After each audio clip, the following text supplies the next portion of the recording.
सहारनपुर के जिलाधिकारी कार्यालय पर सुरेंद्र नामक के व्यक्ति ने पहुंचकर जनपद में निजी पट्टों से जमकर अवैध खनन होने की शिकायत करते हुए प्रदीप राणा, रामू चौधरी सहित कई अन्य लोगों को खनन माफिया बताया और इनसे अपने आप को जान का खतरा ही बताया। वहीं इसकी वीडियो वायरल होने पर जिला पंचायत सदस्य रामू चौधरी ने अपने ऊपर लगे सभी आरोपों को गलत बताया और कहा कि सारे आरोप गलत हैं।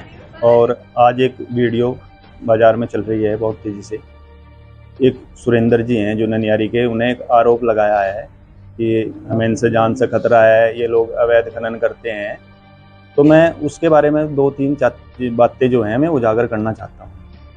उस पूरे प्रकरण के पीछे संजय करणवाल, जो भानु करणवाल का पिता है, माइनिंग ठेकेदार है, बहुत बड़ा माफिया है और बहुत ही पुराने समय से वो मोनोपोली करना चाहता है, जो मोनोपोली उसकी चल पाए।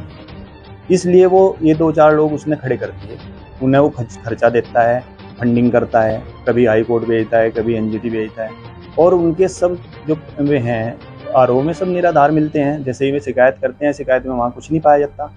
अभी उसने कहा कि 4-5 लोग अवैध खनन कर रहे या अवैध खनन को बढ़ावा दे रहे। हमारे गाँव का 52,000 बीघे का रकबा है और टोटल की टोटल ज़मीन यमुना नदी के अंदर है और सभी जो किसान हैं, सभी किसानों ने राजस्व दे गए, राजस्व जमा करके तब जाके वहाँ से माल उठाया है। जब राजस्व जमा करके 350 करोड़ रुपए का राजस्व निजी भूमि से गया, आज से पहले तो कभी नहीं गया। पहले भी खनन चले हैं, पहले भी और सरकारें रही हैं, उन सरकारों में तो कहीं नहीं गया। माननीय योगी जी की जो नीति आई है, इस नीति को ये बार बार एक मोनोपोली तैयार करके एक गिरोह बना के ऐसे करना चाह रहे कि ये निजी भूमि खत्म हो जा और सरकारी ठेकेदार की मोनोपोली चालू हो जा, वो मनमर्जी का माल अपना बेच सके। उसका माल 6 रुपये 57 पैसे पड़ता है, मात्र 138 रुपये में उसमें पट्टा छूटा था, वो भी मोनोपोली के कारण। उसने गेम के द्वारा वो इतना बड़ा आंखों में धूल झोंक का काम करा था।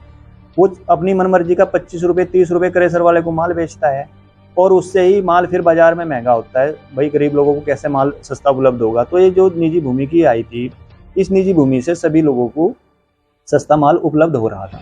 वो कहता है कि इन लोगों ने हजारों करोड़ की 50 करोड़ की संपत्ति वो कर ली। ये किस इतिहास में कहाँ लिखा हुआ है कि मुझे अगर मैं किसान हूँ, मुझे अपनी अगर ज़मीन खुदवाई है और वो राजस्व देकर जमा करके खुदवाई है, तो मैं कैसे नहीं वो उसका हकदार हूँ, जो पैसे उसमें आवेंगे मुझे खुदवाने पे, बेचने पे, माल जो मुझे आवेंगे, कि मैं उन्हें अपने बिजनेस में या अपनी प्रॉपर्टी में मैं कैसे नहीं लगा सकता, क्यों नहीं लगा सकता। मुझे तो अधिकार है। धीरू भाई अंबानी थे, वो भी तो एक पेट्रोल पंप पर तेल डालते थे।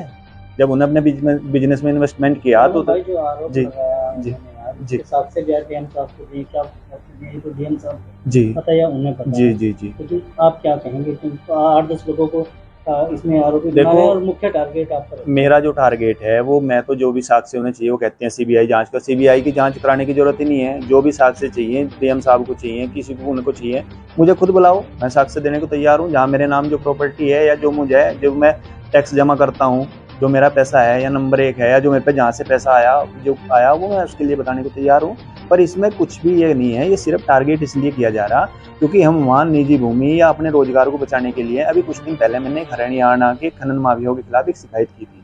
उस शिकायत के चलते ये लोग भी उधर मिले हुए हैं, संजय करणवाल भी उधर मिला हुआ है और उस मिले हुए कारण की वजह से मैं टारगेट इसलिए किया गया हूँ क्योंकि मेरे लेटर पे, जो मैंने लेटर दिया था माननीय मुख्यमंत्री के, उस पर कार्रवाई हुई। एसडीएम साहब ने वहाँ मशीन जाके जब्त की, पकड़े गए जो खनन माफिया हैं वो हरियाणा में माल लेके जाते हैं, हरियाणा के ठेकेदारों के साथ वो मिले, इसलिए लोग बिलबिलाए हैं और ये लोग यूपी के खनन को डिस्टर्ब करना चाहते हैं। हम नहीं चाहते कि भाई हमारा खनन जो है, हमारा सरकार का खनन चले, राजस्व हमारा बढ़े, लोगों को बहुत ही सस्ते दाम पर खनन उपलब्ध हो, ये है। और जो अभी भी इतनी ज़मीन बची हुई है कि निजी भूमि से हजारों करोड़ रुपए का राजस्व मिल सकता है, इतनी ज़मीन पड़ी हुई है, मर्डर करे हुए हैं, उनकी भी जांच करा लो, पता लग जाएगा कौन सही है और कौन गलत है। ये भी पता करा लो कहाँ से फंडिंग हो रही। आप लोगों से जानना खतरा भी होता है भाई।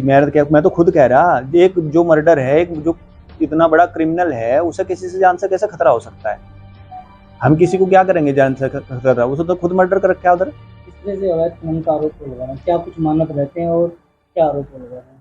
देखो, जो आरोप वो लगा रहे हैं, अभी आरोप की बात, एक चीज आप लोग भी नोटिस करना, वो मात्र निजी भूमि को, एक निजी भूमि के जो पट्टे माननीय योगी जी ने एक